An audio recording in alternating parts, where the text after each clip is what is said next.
Hello বন্ধুরা, welcome back to my YouTube channel. আরও একটা নতুন ভিডিও নিয়ে চলে আসলাম। তো এই ভিডিওতে একটা সাউথ ইন্ডিয়ান সিনেমা নিয়ে কথা বলবো। সেটা হচ্ছে গতকাল সিনেমাটা রিলিজ করেছে দেবারা পার্ট 1, যেটা পরিচালনা করেছেন কোরাটালা শিবা, অভিনয় করেছেন জুনিয়র এনটিআর, সৈফ আলি খান, জাহ্নবী কাপুর। সিনেমাটা দেখলাম আমি, আমার কেমন লাগলো সেটাই আপনাদের সঙ্গে শেয়ার করব। তো দেখুন, কোরাটালা শিবার যে আগের সিনেমাগুলো যেমন আচারিয়া, মির্চি, জনতা গ্যারেজ, তা এই সিনেমাগুলো কিন্তু ওভারঅল কিন্তু ভালো সিনেমা, দারুণ সিনেমা।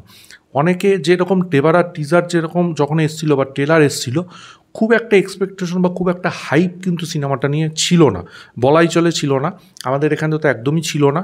কিন্তু সেই জায়গায় দাঁড়িয়ে বলবো, এই সিনেমাটা কিন্তু সেই এক্সপেকটেশনের বেশি আমাদের প্রোভাইড করে, এটা বলতে পারি। কিছু কিছু ক্ষেত্রে এই সিনেমাটার ব্যাকড্রপ আছে, সেটা আমি ভিডিওর মধ্যে আলোচনা করছি। প্রথমেই বলি সিনেমাটার যেগুলো প্লাস পয়েন্ট সেগুলো আমি প্রথমে আলোচনা করি। প্রথম কথা, এই সিনেমাটার মেন অ্যাট্রাকশন হচ্ছে জুনিয়র এনটিআর। উনি এই সিনেমাটার দুটো ক্যারেক্টার, ডবল রোল যেহেতু তার বাবা এবং ছেলের রোল, তো দুটো ক্যারেক্টারই কিন্তু দারুণভাবে অভিনয় করেছেন। সেটা কিন্তু আপনি সিনেমার দেখলে পুরোটা বুঝতে পারবেন। এবং সিনেমাটা যতক্ষণ উনি ছিলেন ততক্ষণ সিনেমাটার মধ্যে কি একটা প্রাণবন্ত ব্যাপার ছিল, সিনেমাটার মধ্যে একটা প্রাণ ছিল, একটা দারুণ এক্সাইটমেন্ট ছিল। সেটা দেবার চরিত্রে হোক বা ওনার ছেলে ভাড়া চরিত্রে হোক। তো বেশ বেশ ভালো অভিনয় করেছেন, দারুণ অভিনয় করেছেন। তবে যেহেতু ট্রিপিলারের পরের সিনেমা তার, এটা অনেক বছর পর তিনি প্যান ইন্ডিয়া সিনেমা করলেন, তো সেই পরিপ্রেক্ষিতে এক্সপেকটেশনটা কিন্তু খুব হাই ছিল। এই সিনেমাটা কিন্তু সেই এক্সপেকটেশন ততটা লেভেলে ফুলফিল করতে পারে না বলে আমার মনে হয়, ঠিক আছে। এবং সিনেমাটার যেটা আমি বলবো, স্টোরিটা কিন্তু ওয়েল নোন, মানে স্টোরিটা কিন্তু খুব একটা নতুন না। স্টোরিটা কিন্তু মোটামুটি সবাই সবাই মোটামুটি জানে। আমি স্টোরি নিয়ে আলোচনা করছি না, যারা দেখবেন তাদের কাছে স্পয়লার হয়ে যাবে। তো স্টোরি নিয়ে আমি কিছু বলবো না। এটার একটা গল্প হচ্ছে 4টে গ্রামকে নিয়ে এবং রেড সি কে নিয়ে এই সিনেমাটার পুরো গল্প কি হচ্ছে না হচ্ছে সেটা নিয়েই পুরো গল্পটা বলেছে। এই গল্পের যেটা সবচেয়ে আমার যেটা ভালো লেগেছে আরও, সেটা হচ্ছে এই অ্যাক্টিং। এবং এই সিনেমাটার মেন মেরুদণ্ড হচ্ছে জুনিয়র এনটিআর এবং হচ্ছে অনিরুদ্ধের নাম কেন করলাম, ব্যাকগ্রাউন্ড মিউজিক সে করেছে। এই সিনেমার ব্যাকগ্রাউন্ড মিউজিক কিন্তু দারুণ, সিনেমাটাকে এখনও শক্ত করে দাঁড় করিয়ে রেখেছে। এই দুটো বাদ দিয়ে দিন, এই সিনেমাটার মধ্যে সেরকম কিছুই নেই, কিছুই নেই। কারণ এই দুটো হচ্ছে সিনেমাটার মেন দুটো স্তম্ভ, এটা আমার মনে হয়। ব্যাকগ্রাউন্ড স্কোর এখানে ব্যাপকভাবে করেছে, ব্যাপক। প্রত্যেকটা সিন, যে সিনগুলোতে দরকার, একদম পারফেক্টভাবে কিন্তু ব্যাকগ্রাউন্ড স্কোর করেছে অনিরুদ্ধ। আমার কিন্তু দারুণ লেগেছে ব্যাকগ্রাউন্ড। আরেকটা কথা বলি, সিনেমাটার ফার্স্ট হাফটা কিন্তু খুব এনগেজিং, খুব এনগেজিং।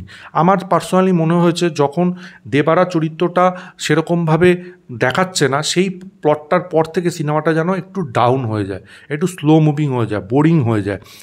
সেকেন্ড হাফের পর থেকে সিনেমাটা কিন্তু যখন তার ছেলের চরিত্রটাকে দেখানো শুরু করলো, সিনেমাটা কিন্তু একটু বোরিংনেস চলে আসে।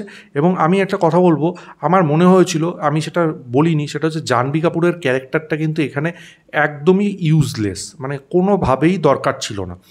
এবং প্রেমের ব্যাপারটাও এরা খুব একটা কিন্তু বিল্ড আপ দিতে পারেনি। জাহ্নবী কাপুরকে জাস্ট ওই রেখেছে, খুব একটা কিছু নেই, সামান্য সিন ছিল জাহ্নবী কাপুরের, সেরকম সিনও ছিল না, ঠিক আছে। কিন্তু সিনেমার ক্লাইম্যাক্স, সিনেমার যে বিভিন্ন রকম দৃশ্য, যে ভিএফএক্স এবং সমুদ্রের যে সিনগুলো, অ্যাকশন সিকোয়েন্স, সেগুলো কিন্তু সিনেমাটাকে অন্য জায়গায় নিয়ে যায়, এটা কিন্তু মানতেই হবে। সিনেমার অ্যাকশন সিকোয়েন্স দারুণভাবে ডিজাইন করেছেন কিন্তু ডাইরেক্টর এবং মেকারসরা, দারুণ, এটা কিন্তু প্রশংসা করবই কোরাটালা শিবার। এবং সিনেমায় যেরমভাবে জলের সিনগুলো, সমুদ্রের সিনগুলো যেরমভাবে ওরা তৈরি করেছে, এবং সেখানে জুনিয়র এনটিআরের অভিনয় পারফরমেন্স, এটা কিন্তু দারুণ, দারুণ, আমার ব্যাপক লেগেছে। এখানে আরেকটা ক্যারেক্টারের কথা বলবো, সেটা হচ্ছে ভৈরবা, সেটা হচ্ছে সৈফ আলি খান। সৈফ আলি খান সিনেমার যেইটুকুনি সময় ছিল, সেইটুকুনি সময় কিন্তু তিনি ফাটিয়ে দিয়েছেন, ফাটিয়ে দিয়েছেন, দারুণ অভিনয় করেছেন, তাকে দারুণ মানিয়েছে, ঠিক আছে, হেভি বানিয়েছে। সিনেমাটার ক্লাইম্যাক্সটা কিন্তু বেশ ভালো। এবং সবচেয়ে বেশি অ্যাট্রাক্টিভ আমার লেগেছে এই যে সংগ্রামের অংশটা, মানে আখাড়ার দৃশ্যগুলো আমার কিন্তু খুব দারুণ লেগেছে। আমি কিন্তু খুব ওই সময় মনোযোগ সহকারে দেখছিলাম, আমার বেশ লেগেছে। ওখানে সিকোয়েন্সগুলো খুব সুন্দর করেছে, বিশেষত বাবার দৃশ্যটা তো ভালো ছিল, ছেলের দৃশ্যটাও দারুণ, দারুণ। ওইখানে কিছু সিকোয়েন্স আছে যেগুলো সত্যিই দারুণ, ব্যাপক লেগেছে আমার। এবং ওভারঅল মিলিয়ে সিনেমাটা কিন্তু ওয়ান টাইম ওয়াচ, আমি বলবো ওয়ান টাইম ওয়াচের জন্য সিনেমাটা ভালো, ঠিক আছে।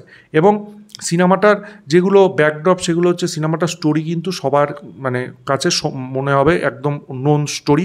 আবারও বলছি, জাহ্নবী কাপুরের সিনটা ঠিক আছে, এগুলো কিন্তু সিনেমাটার ব্যাকড্রপ। শুধু বলতে গেলে জুনিয়র এনটিআর এবং ব্যাকগ্রাউন্ড স্কোর, এবং সেই সব কারণে সিনেমাটা কিন্তু এই জায়গায় পৌঁছেছে। ব্যবসা হয়তো দারুণ করবে, জুনিয়র এনটিআরের একটা ফ্যান ফলোয়িং আছে, হয়তো ভালো করবে, কিন্তু ট্রিপল-আরের পরের সিনেমা যদি এটা জুনিয়র এনটিআর হয়, সেই আন্দাজে বলবো কোরাটালা শিবার সিনেমা হিসাবে বলবো ভালো, কিন্তু জুনিয়র এনটিআরের জন্য এটা কিন্তু খুব একটা ভালো সিনেমা আমি বলবো না। কোরাটাল শিবার যেসব সিনেমা আছে তার তুলনায় এই সিনেমাটা ভালো। ওভারঅল এভারেজ একটা সিনেমা, আমার ভালো লেগেছে, এবং ওয়ান টাইম ওয়াচের জন্য ঠিক আছে। আপনারা যদি দেখে থাকেন দেবারা পার্ট 1 কেমন লেগেছে অবশ্যই কমেন্ট বক্সে জানাবেন। ভিডিওটা ভালো লাগলে লাইক করুন, শেয়ার করুন, চ্যানেলটা অবশ্যই সাবস্ক্রাইব করুন, পাশে থাকা বেল আইকনটা ক্লিক করে অল করে দিন পরবর্তী নতুন কোনো আপডেটসের জন্য। ততক্ষণের জন্য গুড বাই বন্ধুরা।